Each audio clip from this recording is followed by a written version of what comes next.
नमस्कार। आता आपण प्रयागराजच्या जवळ एका ठिकाणी आलेलो आहोत। जबलपूरच्या अलीकडे हे ठिकाण आहे। आपण पाहत आहात 64 योगिनीचे हे मंदिर आहे। 64 योगिनीचे मंदिर।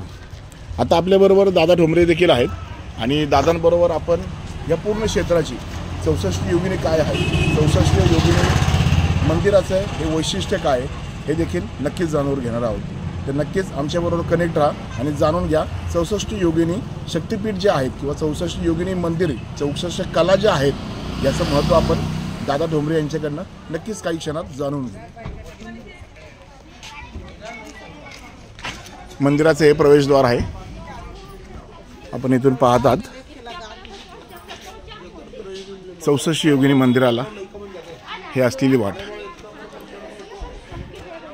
आपण टप्प्याटप्प्यामध्ये व्हिडिओ घेत आहोत आणि पूर्ण व्हिडिओ मधून आपल्याला ह्या 64 योगिनी मंदिराचे वैशिष्ट्य। मंदिर चढून आपण वरती आलेलो आहोत। आपण पाहतात वर्ण हा निसर्गरम्य परिसर किती छान दिसत आहे। आपल्यासोबत दादा आहेत। जय शंकर दादा। जय शंकर दादा, आपले जे भाविक भक्त आहेत, आपला परिवार स्वामींचा जो आहे, त्यांना या 64 योगिनी शक्तिपीठाचं थोडं महत्त्व तुम्ही जर सांगितलं तर प्रयागराजच्या जवळ आज महाकुंभ भरलेला आहे आणि जबलपूरच्या अलीकडे आपण इथं आलेलो आहोत। तर नक्कीच तुमच्या माध्यमातून आपल्या भक्त परिवाराला थोडी माहिती मिळेल या 64 योगिनी शक्तिपीठाची। 64 योगिनी या 64 कला आहेत आणि ह्या आई जगदंबेच्या कलाशक्ती आहेत। तर प्रत्येक शक्ती, प्रत्येक कला ही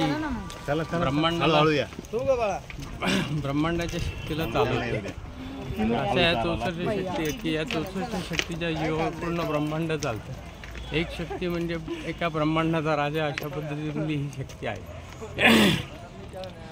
शक्ती आहे। तर कशा या 64 आणि भारतामध्ये हे एकमेव असं मंदिर की इथं, आणि हे गोल मंदिर असं सेम टू सेम मंदिराची ही प्रतिकृती आपलं दिल्लीला जे संसद भवन बनवलेलं आहे, तर हिचं प्रति आकृती रूप मंदिर संसद भवन बनवलेलं आहे। तशी ही एक म्हटलं तर 64 काली आहे त्या, आणि ही काली शक्ती आहे। तर हिचं दर्शन घेणं महत् भाग्याचं असतं। तर इथं आपल्या सर्व भक्तांनी कधी ना कधीतरी येऊन दर्शनाचा योग घ्यावा। आपण पाहिले आहेत दादांनी ज्या पद्धतीने थोडक्यात 64 योगिनीचं मंदिराचे महत्त्व सांगितलेत।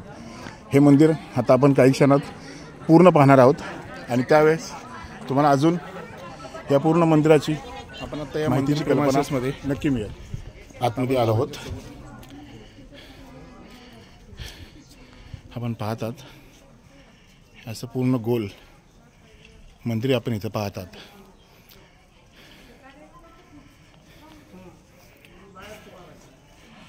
म्हणजे ह्या 64 योगिनींची प्रतिकृती ह्या प्रत्येक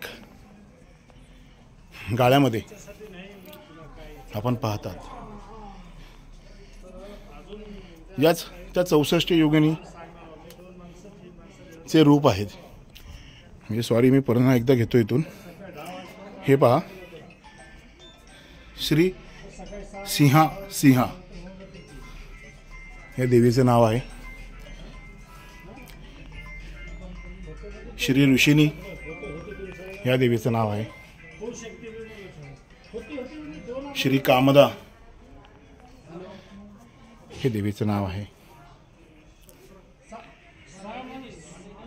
श्री रणाजिरा ही देवी आहे। प्रंतकारी, श्री प्रंतकारी या देवीचं नाव इथं दिसत नाहीये। श्री येरुडी। बऱ्याचशा मंदिरात जे मुघलांनी आपल्यावर आक्रमण केल्यावर आपल्या हिंदू संस्कृतीचे बऱ्याचशा मंदिराचं नुकसान जे केलं हे तसे आपण इथं पाहतात। श्री विभक्सता त्या शेजारी आपण बोलले श्री नांदिनी, श्री वाराही, श्री मंदादरी, श्री सवंतोमुखो. काही ठिकाणी नाव दिसत नाहीये, पण आता हे आपण पाहतात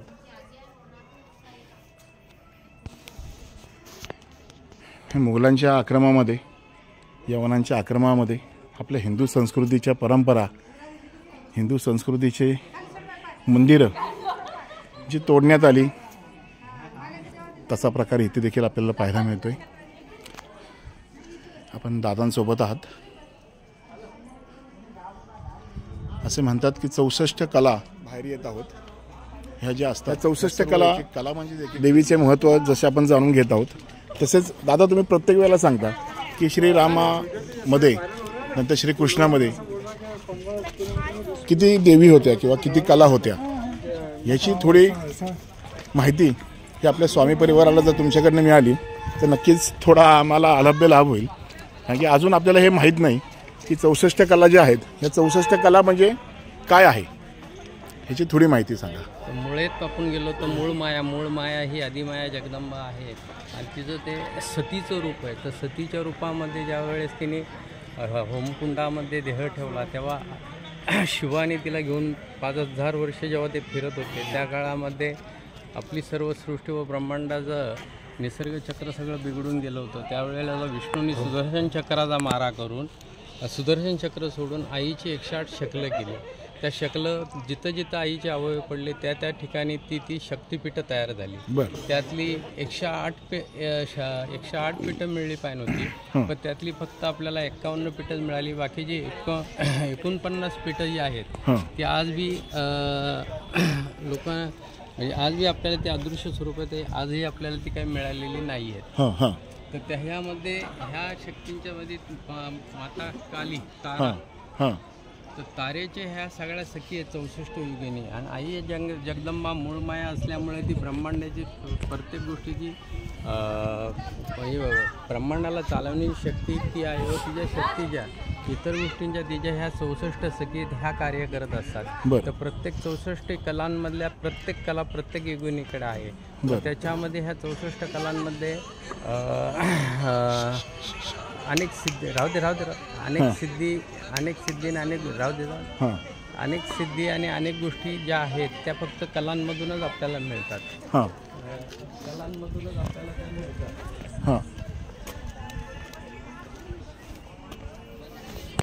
तर ह्या प्रत्येक मानवामध्ये स्त्री पुरुषांमध्ये ह्या कला असतात आणि त्या कलेनुसार माणूस आपल्या जीवनामध्ये येऊन प्रत्येक गोष्टीमध्ये ती कला सादर करून आपलं कार्य करत असतो.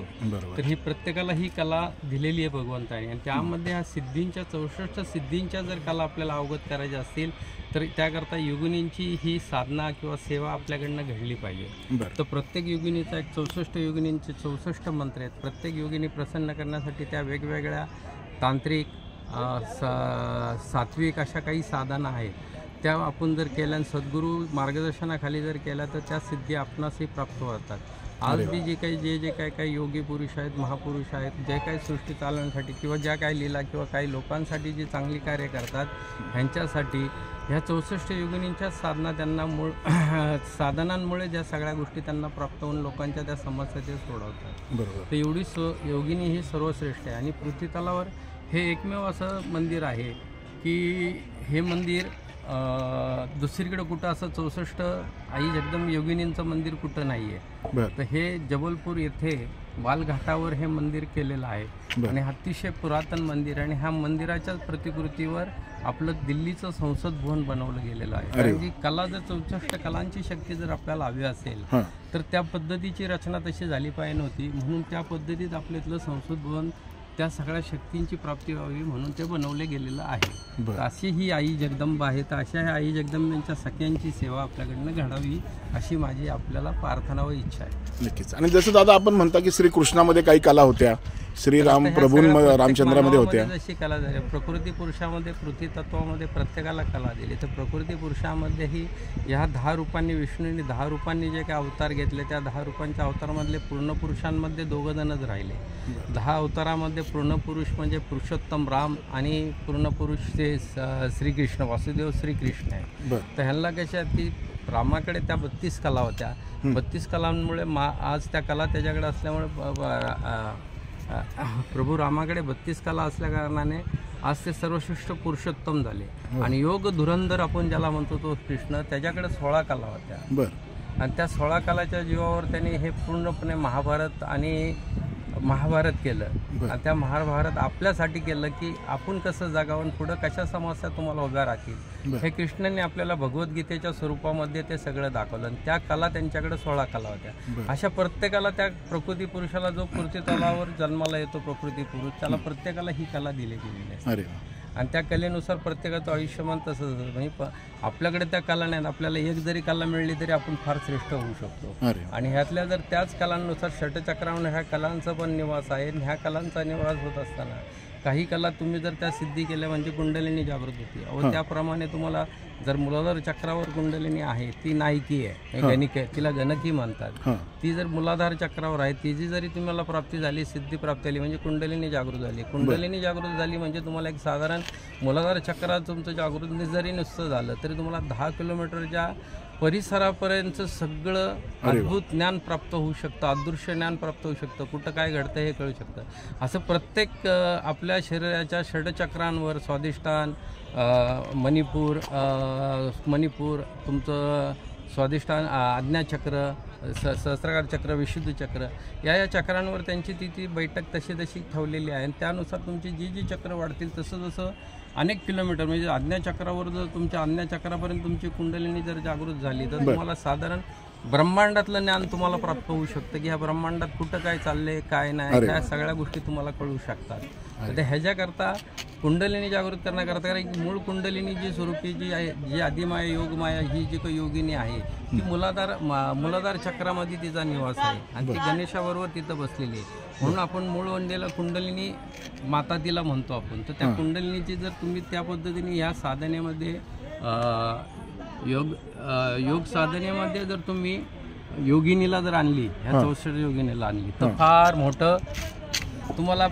फार मोठे यश या जीवनामध्ये प्राप्त होऊ शकतो, मोक्ष प्राप्त होऊ शकतो. आणि दादा 64 सिद्धी जी आहेत किंवा 64 कला ज्या आहेत, ह्या पूर्ण 64 कला कुठल्या देवतांना म्हणजे हे होत्या, प्राप्त होत्या?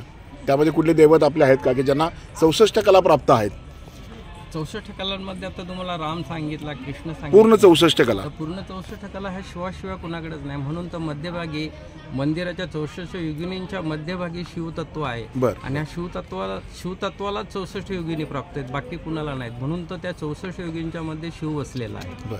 आणि कुठल्याही मंदिरामध्ये जर योगिनींचं म्हणजे हे एकच मंदिर आहे असं आणि एक मंदिर आपलं तुम्ही भुवनेश्वरला गेले तर तिथं हरिपूर म्हणून आहे. त्या हरिपूरमध्ये एक 64 योगिनींचं मंदिर आहे. पण रचना अशी आहे की 64 योगिनी गोलसर बसलेल्या आहेत, मधी शिवतत्व बसलेलं आहे. आणि ह्या मंदिरांमध्ये रात्रीच्या वेळी कधीही कुणी रात्री हे मंदिर बंद केलं जातं, त्या मंदिरात कुणाला येऊन देत नाही. कारण त्याचं असं कारण असं की संध्याकाळच्या वेळेला रात्रीच्या वेळेला सगळे भूतगण त्या तिथं येऊन बसलेले असतात यक्षिणींकडे. त्यामुळे हे मंदिर ह्याला तांत्रिक स्वरूप पण म्हणू शकतो आणि सात्विक, पण जास्ती करून तांत्रिकामध्ये ही विद्या योगिनी विद्या वापरली जाते. ओके, नक्की धन्यवाद दादा. आज आपण महाकुंभाच्या निमित्ताने प्रयागला चाललो आहोत आणि याच निमित्ताने आपल्याला एक म्हणजे खूप चांगला क्षण हा इथे लाभला की आपल्याला 64 योगिनी मंदिरामध्ये येता आले. आणि आपल्या माध्यमातून आपल्या स्वामी परिवाराला ही नक्कीच माहिती ही सर्वांना उपयुक्त आणि अध्यात्मासाठी त्यांना लाभदायक असणार आहे. त्यामुळे आपले ह्या सर्व परिवाराकडून शतशः आभार दादा. स्वामी जयंत मंगला काली भद्रकाली कपालिनी दुर्गा क्षमा शिवा धात्री सोहा सोदान ओम योगिनी नमः. जय शंकर.